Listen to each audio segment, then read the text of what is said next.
Television gold here. Welcome, Kyle Busch, driver of the 18 M&M Toyota. My goodness. My goodness. What you guys get paid to do. I know. Can you believe this? Yeah.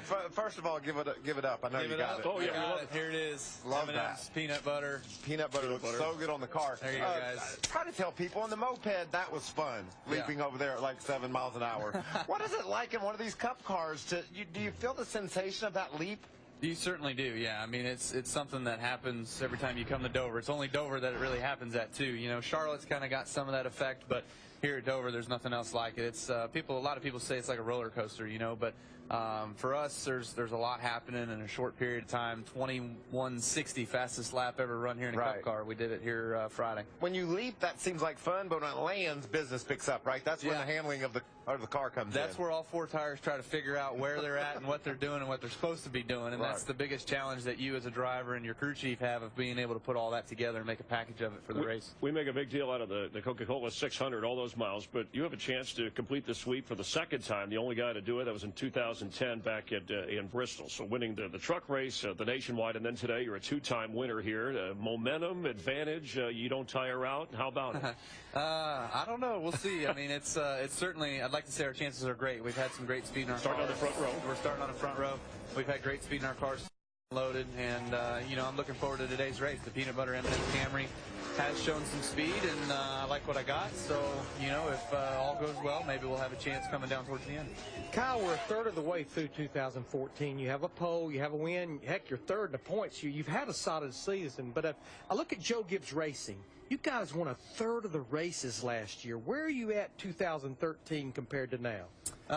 2013, we were way ahead of the game. I think with the new car that came out and the body and everything, we were sort of a step ahead, whether it was the splitter or the spoiler, just the overall downforce of the car. We felt like we had a really good advantage. And this year it seems like a lot of guys caught up, whether it was late last year or over the winter. And with the added downforce of the spoiler and the different splitter and all that stuff this year, it certainly has gone more to their side. And there's also some setup things, too, that we haven't quite hit on yet, where a lot of other guys have had some really good cars this year. And talk about setup things. Dover's an interesting track. You used the high side on Friday night, to win the truck race. Yesterday, it looked like you were pinned on the bottom. What do you expect today? I know the groove's wide, but we haven't seen a lot of progress up high. Do you think you can get it done up there? Yeah, progress up high is tough to handle. Yesterday's during a nationwide race, there was a time where I think Logano was leading, and I was trying to use the high side and was trying to make some time up there, and was able to do so when he got pinned with lap cars. But it seems like if the leader's got clean air and then you're second place trying to chase him down, it's so much further of a way around that you're just not making up the time over distance, you know, so it's just not happening as well as you'd want it to. Until that leader gets into traffic and gets bottled up, then you can sort of maintain and make some ground up. Let's think long range. You've been a regular in the chase. With this new format, this almost seems tailor-made for your style, this elimination, get it down to a Final Four. Is this the year that you get that Sprint Cup title? Well, we've got to get our stuff going a little bit better right now. You know, like Larry mentioned, you know, the JGR stuff, we're not quite where we want to be. So, the format, though, do you like the format? Yeah, I like the format. I think it's cool. It's interesting. It's certainly shown what NASCAR had in store for it since the beginning of the year, with having different winners. I think we're up to 10 or something like that. So certainly there's a lot out there right now that everybody's going for. Kyle, everybody wants to say to win a championship in Sprint Cup, this is what you need to do. But when I look at our last three champions, there's no pattern there. Tony Stewart would race every night of the week. Brad Keselowski runs a handful of truck races, nationwide races. Jimmy Johnson does nothing but Sprint Cup.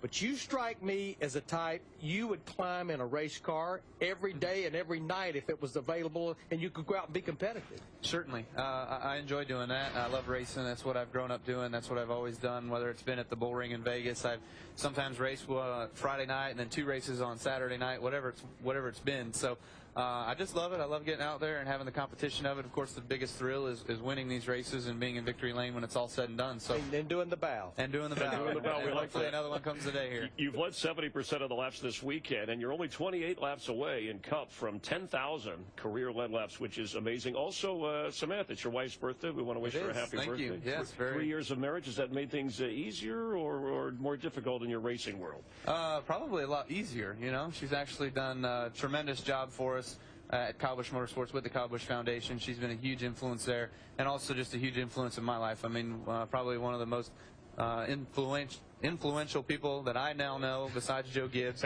is my wife, and she also knows how to teach you a thing or two. Maybe you can get her a nice broom for her birthday. That's right. I'm picking up a broom, or I'm picking up a monster. I'd rather give a trophy. Yeah, that sounds chauvinistic. I think the monster would be nicer. You have a few of those trophies. Well, thanks for stopping by for the fun all year long here on NASCAR and peanut butter, Fox right? Sports 1. Yes, it is right. We That's good. appreciate it, and good candy. I will watch for the M&M's car. Thanks a lot, Kyle. You got it, guys. Thank you. We'll continue here on